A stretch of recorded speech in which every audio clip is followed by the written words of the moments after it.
Hi students! In this video lesson, I'm going to discuss properties of operations on integers. So the first property is the closure properties. So closure properties, when two integers that are added or multiplies remain as integers. So kapag nag-add ka daw ng dalawang integer, ang sum or yung sagot niya is also an integer. Next, kung mag-multiply ka naman ng dalawang integer, ang product or yung sagot is also an integer. So first is we have the closure property of addition. If A and B are two integers, then A plus B is also an integers. Example, 7 plus 2 is equal to 9. So 7 and 2 are integers. Kaya yung sum nila is also an integer, which is 9. Next example, negative 2 plus 4. So, si negative 2 at 4 ay integer din. At yung final answer, which is 2, is also an integer. Then, last example, we have negative 4 plus negative 4. The answer is negative 8. So, those are example of closure property of addition. Next, closure property of multiplication. If A and B are integers, then AB is also an integer. So, example, 4 times 2 is equal to 8. So, si 4 tsaka si 2, integers yan. And 8 is also an integer. Okay, next, another example, negative 2 times negative 3 is equal to positive 6. Then, last is negative 5 times 2 is equal to negative 10. So, that is closure property of multiplication. So, tandaan nyo lang, students, na kapag nag-add or nag-multiply ka ng dalawang integer, ang sagot nila ay integer din. Next property is the commutative properties. So, changing the order of two numbers being added or multiplied does not change its value. So, tandaan natin yung keyword na changing the order. Okay? So, let's have commutative property of addition. So, for any integers A and B, so si A and B daw ay integer, we have A plus B is equal to B plus A. So, dito sa ating equation, so dito A plus B, nauna yung A bago yung B. Then, pagdating sa right side ng equal sign, nagbago yung kanilang posisyon, we have B plus A. So, ganun daw po sa commutative property. Kahit pagbaguhin man natin yung posisyon ng ating integers, ganun pa rin yung sagot. So, for example, 9 plus 2. So, equal siya sa 11. So, baliktarin man natin, 2 plus 9, 11 pa rin yung sagot. Next, another example, 16 plus negative 9 is equal to negative 9 plus 16. So, parehong 7 yung sagot nila. So, that is commutative property of addition. Next, commutative property of multiplication. For any integers A and B, A times B is equal to B times A. So, same lang kanina sa addition. So, kahit pagbaliktarin man natin yung posisyon ng ating integers, same pa rin yung sagot. So, for example, 4 times 2 equals 8. So, baliktarin man natin, 2 times 4 equal pa rin sa 8. So, that is commutative property of multiplication. Next, associative properties. So, changing the grouping of a number being added or multiplied does not change its value. So, ang keywords naman natin dito is changing the grouping. So, let's have associative property of addition. For any integers A, B, and C, A plus the quantity B plus C is equal to the quantity A plus B plus C. So, dito sa ating equation, kung makikita nyo sa left side, ang nakagroup or nakaparenthesis ay si B and C. Next, sa right side naman, ang nakagroup dito ay si A and B. So, kahit baguhin natin yung pagkakagroup ng mga integers, ganun pa rin daw po yung sagot. So, example, number 1. So, 14 plus the quantity 6 plus 9. So, gagamit tayo ng PEMDAS rule. So, we have 6 plus 9 that become 15. So, we have 14 plus 15 So that is equal to 29. Next, so baguhin man natin yung grouping. So i-group naman natin si 14 and 16. So we have quantity 14 plus 6 plus 9. Okay, so 14 plus 6 that become 20 plus 9 that become 29. So that is associative property of addition. Next, associative property of multiplication for any integers a, b, and c. So we have a times the quantity b times c is equal to the quantity a times b times c. So again, let's apply the PEMDAS. So we have 6 times 2 that become 12. 12 times 5 that becomes 60. So baguhin man natin yung groupings natin o yung ating parenthesis. So we have now 6 times the quantity 2 times 5. So multiply natin yung unay nasa loob ng parenthesis. So that becomes 2 times 5, that is 10. Then 6 times 10, that is 60. So that is associative property of multiplication. So changing the grouping. Okay, next. So distributive property. So when two numbers have been added or subtracted and then multiplied by a factor, the result will be the same when each number is multiplied by the factor and the product are then added or subtracted.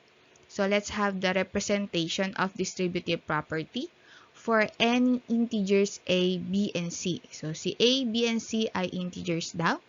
So we have a times the quantity b plus c is equal to a times b plus a times c. Or a times the quantity b minus c is equal to a times b minus a times c. So let's have an example here. So we have 2 times the quantity 3 plus 4. So kung susundin natin is PEMDAS rule, of course, we're going to solve first yung nasa loob ni parenthesis. So we have 3 plus 4, so that is 7. And then just multiply 7 to 2, so that become 14. So sa distributive property naman, kapag dinidistribute natin yung factor, tandaan nyo students, na nagmumultiply tayo. Okay? So si 2, i-distribute mo kay 3 and 4. So multiply mo lang kay 3 and 4.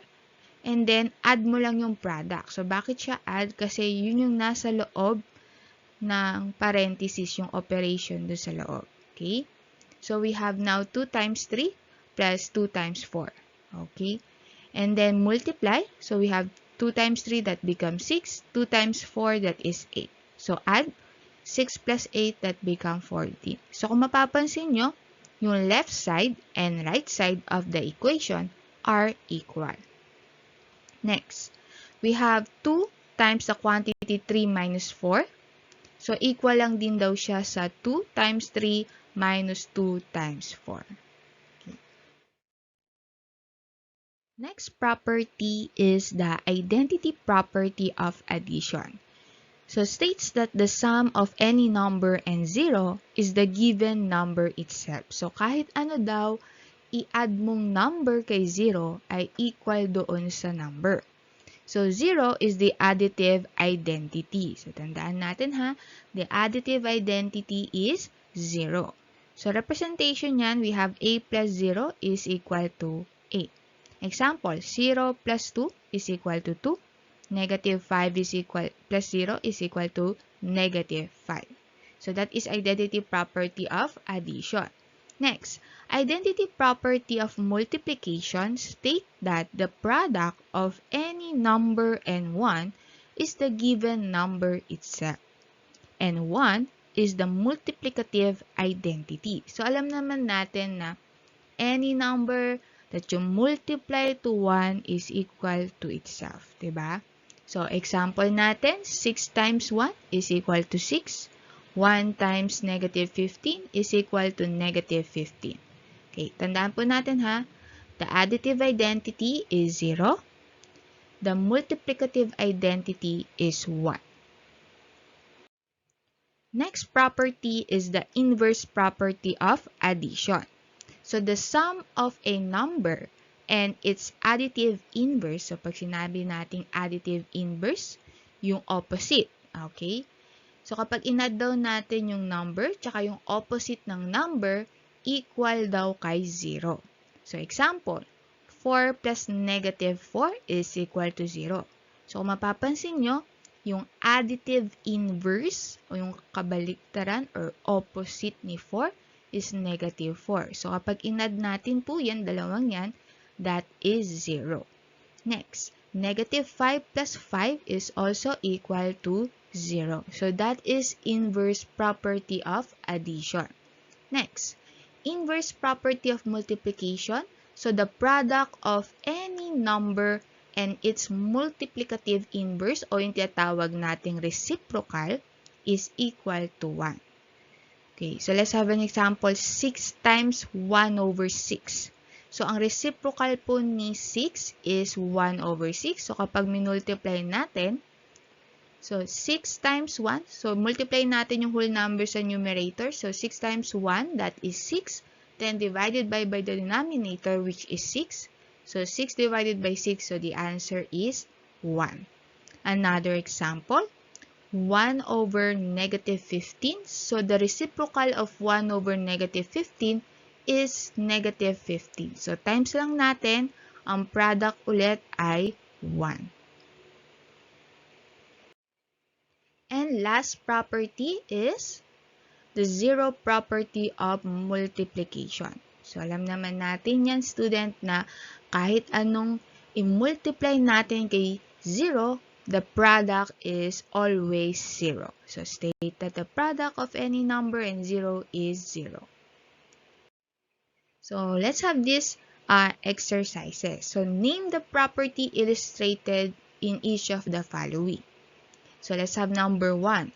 4 plus 9 is equal to 9 plus 4. So, kung mapapansin nyo, nagbago lang yung order ng integers. So, that is commutative property of addition. So, importante, students, na ma-identify natin kung addition siya or multiplication, ha? Next. So, 6 times 3 is equal to 18, and 18 is an integer. So, 18 is an integer, 6 and 3 are also an integer, so that is a closure property. So, since multiplication yan, kaya magiging closure property of multiplication. Next, number 3. 0 plus 7 is equal to 7. So, that is identity property of addition.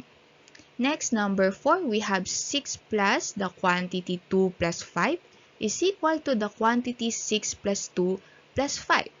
So, by group yung natin, no? So, nakagroup dito sa ating left side ng equation is si 2 and 5. Pagdating naman sa right side is si 6 and 2. So, alam natin yan, changing the grouping. So, that is associative property of addition. And last, we have 4 times 1/4. So, 1/4 is the reciprocal of 4. So, that is inverse property of multiplication. Let's have another exercises. So, complete each of the following using indicated property. So, for number 1, we have 1 over 9 times blank is equal to 1. So, nakalagay daw dyan is multiplicative inverse. Okay, so multiplicative inverse, so ibig sabihin kunin natin yung inverse ni 1 over 9, so that is 9. Next, negative 10 times blank is equal to negative 10. So, identity property daw. So, ano yung multiply natin kay negative 10 para ang product ay negative 10. So, that is 1. Next, additive inverse naman yung sa number 3. So, I have negative 7 plus blank is equal to 0. So, ano ang additive inverse ni negative 7? Tama, positive 7. Next, number 4, 6 times the quantity 8 plus 9 is equal to 6 times 8 plus 6 times blank. So, distributive property daw. Okay, so that is 9. Yan. And last, number 5, 18 plus 7 plus 15 is equal to 18 plus the quantity blank plus 15. So, associative property, change lang daw yung groupings. So, that is 7. Yan. Okay, so student, I hope natutunan nyo yung properties of operation in integers. So, see you in another video lesson. Bye!